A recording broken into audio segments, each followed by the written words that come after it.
Magandang araw sa inyong lahat. Ako si Deyniel Iborda. Before I begin, I just want to breathe for a moment. Because what I am sharing today is not just a requirement. It is part of me, it is the story of my identity, and it is the story of being Filipino.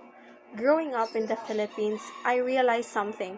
Our identity isn't taught, it's felt. It is felt in the warmth of our families, the laughter during hard times, the hugs after failures, the kindness of strangers, and the hope that somehow things will get better. These moments shape me, the Filipino in me. One of the deepest Filipinos values that shape me is pagmamahal sa pamilya.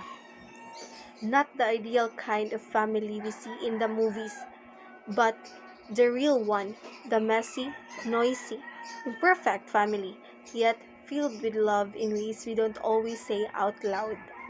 I was shaped by the sacrifices I witnessed by the nanay or tatay who goes to work before sunrise just to provide for us, by the sibling who gives up something so the younger one can have more, by my lola who never forgets to fight for everyone. Those simple things, they built my heart. They taught me gratitude.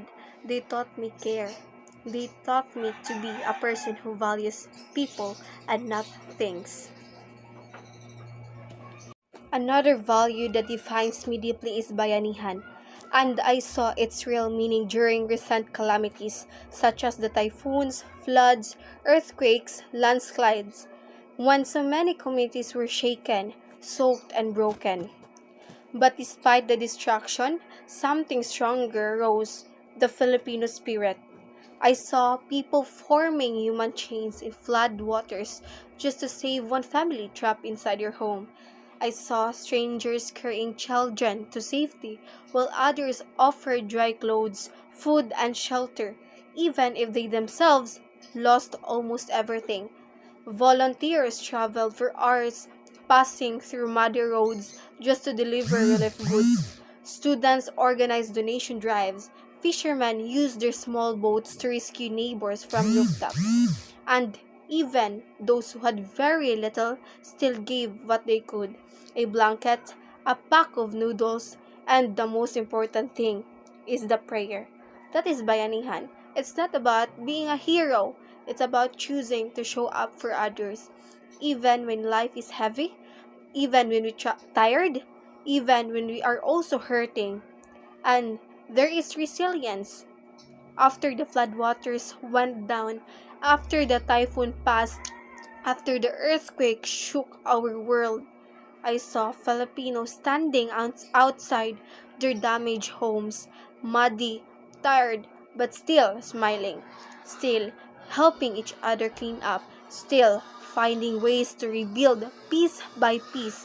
Resilience is not about ignoring pain, it's about never surrendering to it. It's about the family who says, "Kaya pa natin to." It's about the mother who cooks for her kids even inside an evacuation center. It's about children who continue to dream even after losing everything. Filipino break? Yes, but we rise always, and we rise together. These values didn't just shape me, they saved me. They taught me how to keep going even when life gets difficult. The salawikain I chose ay, ang hindi marunong lumingon sa pinanggalingan ay hindi makakarating sa paroroonan. This proverb hits deeper as I grow old. It reminds me that every step I take is connected to footsteps of those before me. My ancestors who survived hardships, my parents who keep fighting, my community that lifted each other up through storms and chaos. Being Filipino means carrying stories of struggles, sacrifice, and courage. Stories of people who may lose everything but never lose hope. When I say I am Filipino, it is not just about nationality.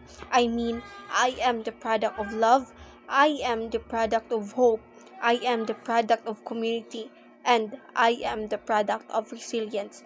My identity is not a label, it is a home inside my heart. As I step into the path of becoming an educator, I carry my Filipino identity like a promise. I want my students to feel the warmth I grew up with. I want them to feel supported the way Filipino lift each other up.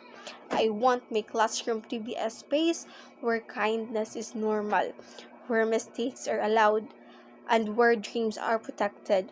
I want to be the teacher who listens, the teacher who believes in them even when they don't believe in themselves, the teacher who sees their struggles and remind them that they matter.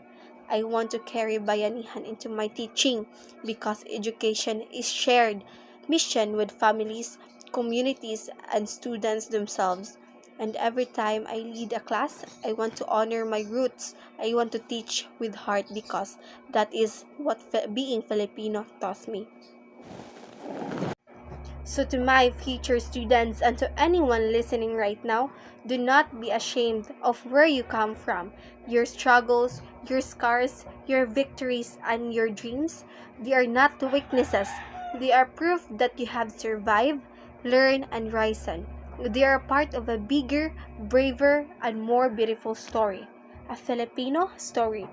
Carry your identity with pride. Let your roots be your anchor that reminds of who you are, what shaped you, and the generations that fought so you could stand here today. And let your dreams be your wings, the force that will lift you toward the life you deserve, toward the future you imagine, toward the change you were born to create. Remember this: you are Filipino, you are strong, you belong, you matter, and when the world tries to silence you, please speak louder. When life tries to break you, rise higher.